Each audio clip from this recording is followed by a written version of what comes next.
We don't really know for sure just exactly how many people are getting hurt in our community, but we do know this: it's too many.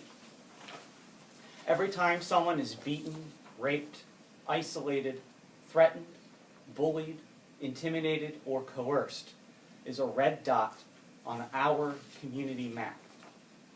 And every time someone has the opportunity to intervene in a high-risk situation and chooses to walk away and do nothing, that moment of inaction is also a red dot on our map. So how do we reduce and prevent these red dots? The answer is in the green dot. Green dots are the things we say and do that actively condemn violence or that promote safety. Green dots really are just single moments in time, no bigger than a ribbon, a lapel pin, or even a status update. But if we all do our part, if we all do 1, 2, or 10 little green dots within our own daily lives and within our own personal spheres of influence, eventually the green dots will start to outnumber the red dots. And when that happens, violence will go down in our community. Green dots don't have to be heroic. They don't have to be earth-shattering. They don't even have to be perfect.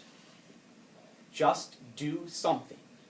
Say something that sends the message, I will not tolerate violence in my community.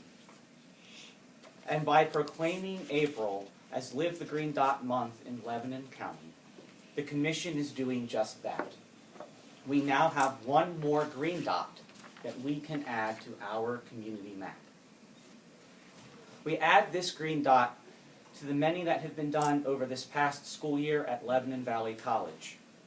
A task force comprised of SARCC, DVI, LVC faculty, staff, and students, and representatives of other local agencies have completed several overview presentations reaching approximately 150 individuals and 3 bystander intervention trainings delivered to approximately 40 students. Along with these, the task force also launched a social marketing campaign for Green Dot around campus, including informational booths, posters, and a page on the LVC website. Efforts on campus will continue through the summer and during the next school year. We are proud of the progress we have made, but there is still much work to be done. We welcome anyone interested in helping us spread the Green Dot message across LVC's campus, Lebanon County, and beyond. Thank you. Thank you, Mike. As you have heard, Live the Green Dot is an effective outcomes-based program that will help us as a community and agencies that serve victims of power-based violence reduce the number of red dots with a simple act of nonviolence. Today we are asking each of you, if you would be kind enough to share that, to join us in spreading the word about the Green Dot.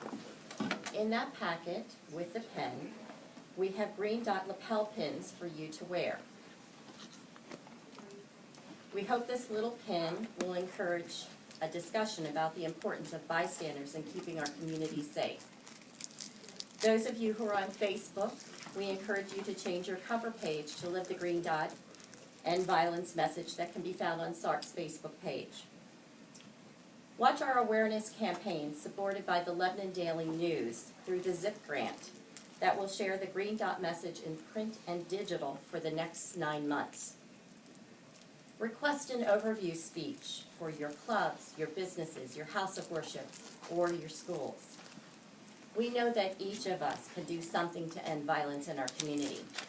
No one has to do everything, but everyone has to do something. So thank you very much.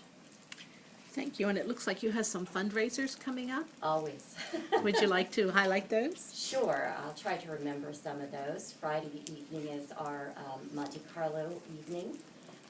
Then we will be having some evenings at Ruby Tuesday. So if you take the flyer to that, you can, 20% of the proceeds go to SARCC from Ruby Tuesdays. We have a 5K and a walk in May. And Bill, I'm sorry, I didn't bring the shoes today. But in August, we will be having Walk a Mile in our shoes, and I'll be back to talk more about those. Okay. Are there any other comments or questions? Is HEC involved with that, Mike? I'm sorry? HEC, did you reach out to HEC for the, Lebanon Valley College? I have not been. HAC was included originally in the Gatekeepers program, but there's been changes in staff that we've not reached out to them. Yep. The task force made a decision to work with a small community first and then expand further out. And Lebanon Valley College embraced this and was a perfect place to measure outcomes. And we've seen lots of very good outcomes coming from this project. Good, thank you. Anything else? Nope. Bill, anything else? John? Back to that 30% figure.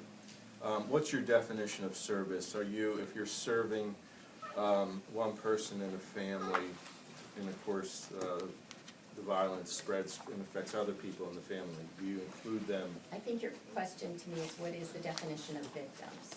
Okay. Okay, that would be the individual who's been personally a victim of the violence, but it also does include their significant others because we provide services for them as well. So that could be grandma, it could be foster mom, it can be other siblings in the home.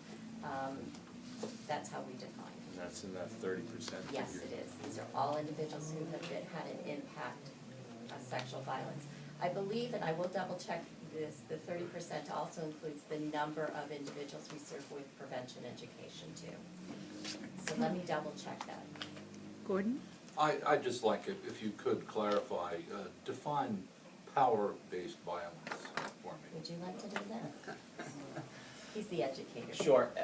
When we talk about power-based violence, we're essentially talking about forms of violence where there's a relationship is such that one person is taking power and control away from another person. So another person has more control over that person. That could be a parent, it could be a babysitter, it could be a partner, it could be a coach, it could be anyone who has the ability to have some control over that individual, even if it's just perceived. Could be a bully on the schoolyard. Exactly. Okay, thank you. John? Exactly. You work hard at this every year, this technique of kind of getting people actively involved to step in, like the green dot. But yet, the numbers stay high. Do you feel that you're not being successful, or, not to put words in your mouth, do you feel that maybe you are because more people are coming forward? Well, let me back up, because what has happened is for years, programs like DVI and SARCC, and correct me if I'm wrong, have been going into schools and making presentations to victims about how not to become a victim of sexual violence or domestic violence. And through some research and education of ourselves, we've learned that that was not working. Those programs were not being effective. They were not stopping the violence. We were treating people after the violence. So with primary prevention, our goal is to change a social norm. So this is brand new. This is a brand new approach taken on by not only our state but nation in reaching out to everyone to take a stand to end sexual violence, domestic violence, or power-based violence. It is to include, let everyone know that they can do something. We want to change how people think about this so that they will do something and not think it's just something that they can ignore, that they shouldn't ignore it, that the culture will say that you have a responsibility to do something. What this training does is it teaches each of us what we're capable of doing. The